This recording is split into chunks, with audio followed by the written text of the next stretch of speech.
हाँ जी। तो कैसे हैं आप सभी लोग। फराज मलिक व्लॉग चैनल पर बहुत दिन के बाद एक बार फिर से आपका स्वागत है। यहाँ पर वीडियो में बहुत कम लेकर आता हूँ, वक्त नहीं मिल पाता है। खैर, पहली बार आए हैं, सब्सक्राइब नहीं किया है, इस चैनल को भी सब्सक्राइब कर लें। जिस तरह से प्यार मोहब्बत आपने मेरा सफ़र पे दिया है, यहाँ पर भी आप उसी तरह की प्यार मोहब्बत दिखाएँ और सब्सक्राइब कर लें। यहाँ पर हम अपने दिल की बातें आप लोगों से करते हैं और कुछ जो टॉपिक होते हैं ऐसे जो हम वहाँ पर डिस्कस नहीं कर पाते, यहाँ पर आपसे अच्छे से बात कर लेते हैं। आज हम गाज़ा के मामले पर बात करेंगे। काफ़ी सारे लोग जो मेरे अपने सब्सक्राइबर हैं ये जानना चाह रहे हैं कि हम गाज़ा की मदद कैसे कर सकते हैं, क्योंकि इस वक्त गाज़ा के लोगों को मदद की बहुत ज़्यादा ज़रूरत है। भूखे प्यासे वो लोग तड़प रहे हैं। वाकई में यार, मदद की बहुत ज़्यादा ज़रूरत है।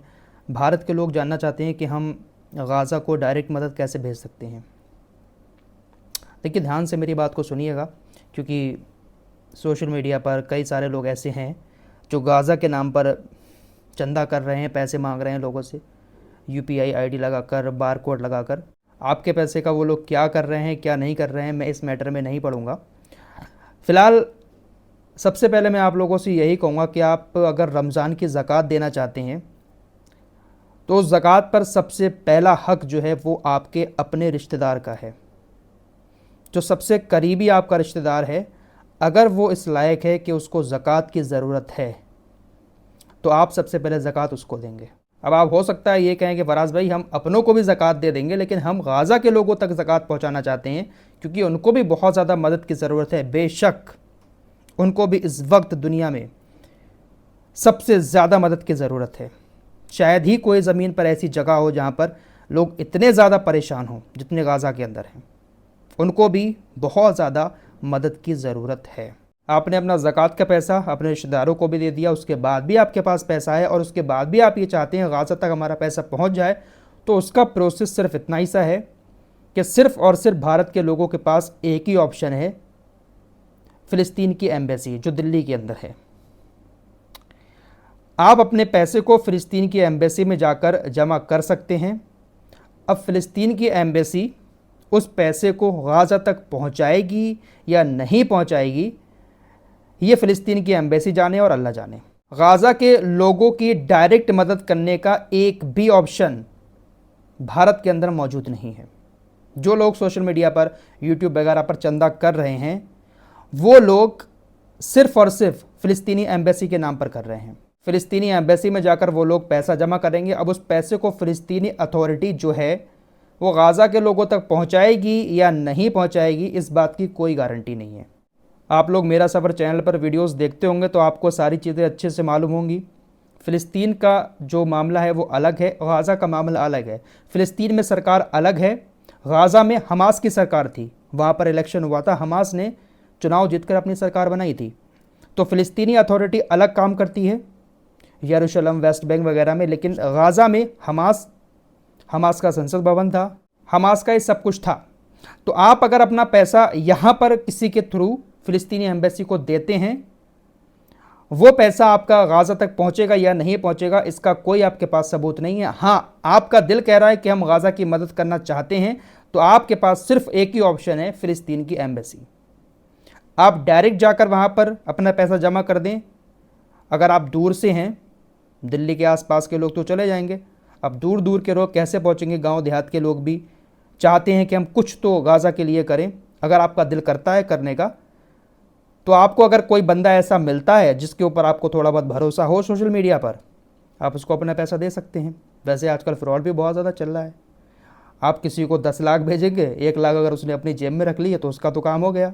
सोशल मीडिया पर ऐसे एक नहीं, हज़ारों लोग मौजूद हैं जो धर्म का नाम लेकर लोगों को बेवकूफ़ बनाकर अच्छे खासे पैसे ऐंठ रहे हैं। अब अगर आप किसी ऐसे को फॉलो करते हैं जो चंदा मांग रहा है और आपका दिल ये कहता है कि ये बंदा ईमानदार है, हमारे पैसे को फ़िलिस्तीनी एम्बेसी तक पहुंचा देगा, तो आप उसको उसके बार कोड पर स्कैन करके या यूपीआई के ज़रिए पहुंचा सकते हैं। रही बात मेरी, मैं चाहूँ तो मैं भी फ़िलिस्तीनी एम्बेसी तक पैसा पहुंचवा सकता हूं। मेरे भी बहुत अच्छे कॉन्टैक्ट हैं, मैं भी आप लोगों का पैसा कलेक्ट करके वहां तक पहुंचा सकता हूं। लेकिन मेरा दिल ये गवारा नहीं कर रहा है कि जो पैसा आप लोगों से लेकर मैं फ़िलिस्तीनी एम्बेसी तक पहुंचाऊंगा, वो पैसा क्या वाकई में गाज़ा के लोगों तक पहुंचेगा। क्योंकि गाज़ा के लोगों तक इस वक्त अमेरिका जैसे देश भी ठीक से मदद नहीं पहुंचा पा रहे हैं। UNRWA भी गाज़ा के लोगों को खाना नहीं खिला पा रहा है। तो हम कैसे यकीन कर सकते हैं कि फ़िलिस्तीनी अथॉरिटी को इजराइल इतनी इजाज़त दे देगा कि वो गाज़ा के लोगों की मदद कर पाएगा? मुझे बिल्कुल भी यकीन नहीं है कि फ़िलिस्तीनी अथॉरिटी, फ़िलिस्तीनी सरकार गाज़ा के लोगों को खाना खिला सके, क्योंकि फ़िलिस्तीन की जो सरकार है वो भी कहीं ना कहीं नेतन्याहू से डरती है, नेतन्याहू के दबाव में ही काम करती है। रही बात रेड क्रिसेंट की, तो रेड क्रिसेंट भी जो संस्था है उसको भी इजराइल ठीक से काम नहीं करने दे रहा है। और फिर वही बात आ जाती है कि क्या सबूत है कि फ़िलिस्तीन आपके पैसे को, फ़िलिस्तीनी एम्बेसी आपके पैसे को रेड क्रिसेंट की टीम को देगा या UNRWA को देगा? कोई सबूत इसका नहीं है। लेकिन फिर मैं आपसे यही कहूँगा कि अगर आपको ऐसा लगता है कि हमें गाज़ा की मदद करनी चाहिए, तो आपके पास सिर्फ़ और सिर्फ एक ही ऑप्शन है, फ़िलिस्तीनी एम्बेसी। इसके अलावा आप डायरेक्ट UNRWA को फंडिंग नहीं दे सकते, रेड क्रिसेंट को आप डायरेक्ट फंडिंग नहीं दे सकते, जो गाज़ा के अंदर काम करती है संस्था। UNRWA को सरकार के द्वारा फंडिंग दी जाती है देशों की। तो यही एक लीगल प्रोसेस है। आप चाहे खुद चले जाएं या आप किसी बंदे के थ्रू, किसी संस्था के थ्रू, भारत के अंदर कोई ऐसी संस्था हो जो फ़िलिस्तीन के लोगों के लिए काम कर रही हो, पैसे पहुंचा रही हो, उसके ज़रिए पहुंचा सकते हैं। लेकिन ज़रा सावधान भी रहें सोशल मीडिया पर। धर्म के नाम पर और फ़िलिस्तीन गाज़ा के नाम पर बहुत सारे लोग ऐसे भी हैं ना जो मोटा पैसा बना रहे हैं, आपको बहकाते हैं मीठी मीठी बातें करके कि ऐसा है वैसा है, और उसके बाद आपकी जेब से पैसा निकाल कर कुछ इधर किया कुछ उधर किया और सबूत के तौर पर कुछ आपके सामने दिखा दिया। बहुत बड़ा झोल है सोशल मीडिया ये, इसको ज़रा समझने की कोशिश कीजिएगा। यहाँ पर ज़्यादा इमोशनल होकर किसी के बातों में ना बह जाया करें। आप अपनी मेहनत के पैसे को सोशल मीडिया पर किसी के कहने पर दे रहे हैं ना, तो ऐसे ही इंसान को दें जिसके ऊपर आपको सबसे ज़्यादा भरोसा हो, आपका दिल कह रहा हो कि ये बंदा दगाबाज नहीं है, ये भरोसे वाला है। वरना कदम कदम पर लोग धर्म के नाम पर पैसा कितना मांग रहे हैं, कैसा कैसा चंदा मांग रहे हैं, हज़ारों वीडियोज़ आपके सामने रोज़ाना आती होंगी। काफ़ी सारे लोग इस बारे में जानना चाह रहे थे कि क्या प्रोसेस है, तो मैंने आपको बता दिया। देखिए भाई, मैं ये काम बिल्कुल नहीं करूँगा, क्योंकि मेरे दिल को बिल्कुल भी इस बात पर यकीन नहीं है कि फ़िलिस्तीनी एम्बेसी आपके पैसे को गाज़ा के उन भूखे लोगों तक पहुंचा पाएगी जो इस वक्त इजरायली सेना के गोले के निशाने पर खड़े हुए हैं, जो लोग समुंदर में खाने की तलाश कर रहे हैं जब अमेरिका एयर ड्रॉप कर रहा है। आज ही मैंने रिपोर्ट में बताया था, उन लोगों तक हमारा पैसा पहुंचेगा, इस बात का मुझे बिल्कुल भी यकीन नहीं है। मेरा दिल नहीं कह रहा है कि मैं फ़िलिस्तीनी एम्बेसी को इस तरह से पैसा दूं। बाकी रही बात भारत के पैसे की, तो वहाँ शेकेल चलता है।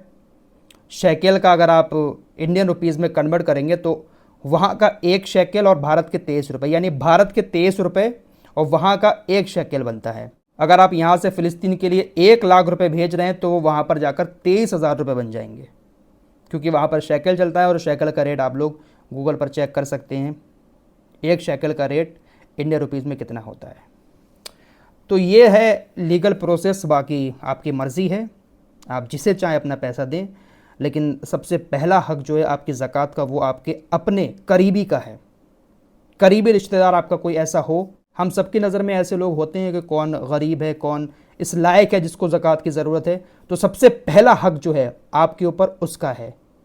आप गाज़ा के लोगों को एक बार पैसा नहीं देंगे, आपसे अल्लाह इस बात का जवाब नहीं लेगा, लेकिन आपने अपने रिश्तेदार को अपना हक नहीं दिया तो इसकी पकड़ आपकी वहाँ पर हो जाएगी। बाकी आपको अल्लाह ने इतना दिया है, आप चाहें तो जो प्रोसेस मैंने आपको बताया है, फ़िलिस्तीनी एम्बेसी के ज़रिए गाज़ा की मदद कर सकती हैं। बाकी कोई ऑप्शन नहीं है।